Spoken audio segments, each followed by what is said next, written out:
Bitcoin em 85 mil dólares e eu sei que nesse momento o coração de todo mundo treme, a gente fica com medo, a gente fica se tremendo. Não é fácil lidar com essas quedas, mas calma, deixa eu te mostrar que tudo não é tão ruim quanto parece. Nessa segunda-feira o Trump anunciou que vai dar volta às tarifas, que vão impor ali 25% de tarifa aos produtos importados tanto do México quanto do Canadá agora, no dia 4 de março, logo depois do Carnaval. E eu não sei quem lembra de toda essa história, mas essa história começou lá no dia 1 de fevereiro, em um sábado, quando o Trump anunciou uma ordem executiva impondo tarifas de 25% sobre importações canadenses e mexicanas e tarifas de 10% sobre importações chinesas. Ou seja, queriam encarecer os produtos que vêm desses países de acordo com essas porcentagens, logo começando no dia 4 de fevereiro. E só isso aí fez o Bitcoin cair 13%, saindo dos 105 mil dólares que ele estava ali na época para chegar nos 91 mil dólares em coisa assim de 3 dias. Mas aí que vem o tchan da história. Simplesmente na segunda-feira, 2 dias depois dessa pedrada, o México fez um acordo com os Estados Unidos onde ele ia se dedicar em cuidar um pouco mais das fronteiras ali entre Estados Unidos e México, principalmente sobre a imigração descontrolada de pessoas que passavam por aquela fronteira que estava impactando os Estados Unidos e pela passagem também de drogas como o próprio fentanil, que causou ali uma epidemia de drogas nos Estados Unidos. Cara, não tem como negar, eu estava nos Estados Unidos agora em outubro, setembro do ano de 2024 e realmente assim, os centros de Los Angeles, os centros de São Francisco, os centros de Chicago, todas essas cidades que eu passei, cara, a quantidade de pessoas jogadas na rua, assim, parecendo zumbis, se comportando extremamente estranho, falando sozinhos, a quantidade de lojas que tinha cadeado em tudo que era canto, porque tava rolando muita invasão da loja desses drogados, que eles roubavam as coisas e trocavam por droga. Então assim, realmente tá uma epidemia muito forte nos Estados Unidos, isso é negável. Mas aí, com o México fazendo esse acordo com os Estados Unidos, ficou acordado então que os Estados Unidos ia interromper aquelas tarifas de 25% sobre o México durante um mês. Que é ótimo pro México, porque quando essas tarifas acabam, né, o México volta a poder importar para os Estados Unidos sem aquele aumento de 25% no preço final, ou seja, os consumidores não vão deixar de consumir produtos mexicanos porque eles estão chegando mais caros, né? Eles vão poder continuar consumindo esses produtos, o que é bom para a economia mexicana, né? Os produtores podem produzir mais. E os Estados Unidos também estava feliz com essa história toda, né? Afinal, pô, o México agora ia resolver alguns dos problemas que têm impactado bastante os Estados Unidos. E aí a mesma coisa aconteceu no dia seguinte com relação ao Canadá. Ele fechou um acordo para suspender as tarifas também pelo período de um mês, justamente ali na mesma prerrogativa de definir alguns cartéis de tráfico de droga como atividade terrorista e criar algumas forças-tarefas também para controlar um pouco ali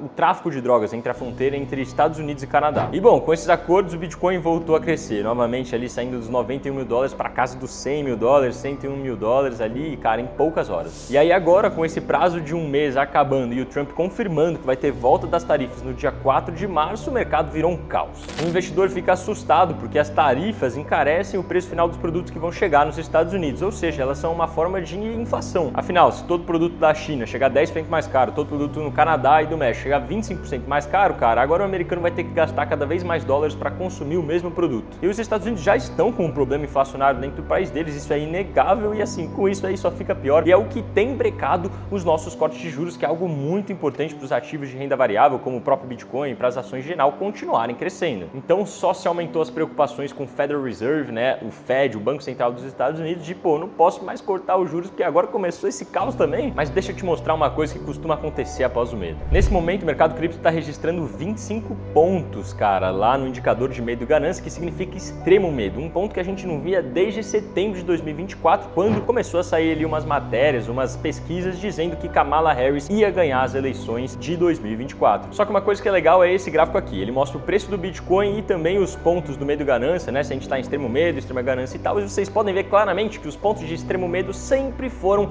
ótimos pontos de compra. Dia 6 de setembro, o Bitcoin estava custando ali uns 53 mil dólares e estava marcando 22 pontos, extremo medo. Mas, cara, 2 meses depois o Bitcoin tinha subido para 90 mil dólares, marcando aí, cara, mais de 80% de valorização em 2 meses. E isso aconteceu lá antigamente, em novembro de 2022, a gente tinha o Bitcoin a 16 mil dólares, marcando 20 pontos, extremo medo. 3 meses depois, o Bitcoin já estava custando 23 mil dólares, uma alta de 40%. Eu sei que não é fácil estar pronto para esse momento de compra, muitas vezes a gente tem muito medo, né, realmente o mercado mexe bastante com nossos sentimentos, mas, cara, historicamente falando, os pontos de extremo medo sempre foram ótimos pontos de se acumular tanto Bitcoin quanto outras criptomoedas e até mesmo ações. E eu digo mais, eu não acho que são bons pontos de compra só porque estamos em extremo medo. Na verdade, eu acho que a gente vai chegar novamente em acordo entre esses países e isso pode fazer com que o mercado recupere muito rápido, como ele se recuperou da última vez que os Estados Unidos fizeram acordos com o Canadá e México. Então eu acredito muito que a gente possa ver uma nova pausa aí nas tarifas ou pelo menos uma diminuição nas tarifas, o que vai fazer o mercado responder muito bem, muito rápido. No final de tudo, o medo real mesmo é de que a gente não tem os 3 cortes de juros que a gente estava esperando neste ano de 2025 e que no fim acabe só tendo um corte de juros.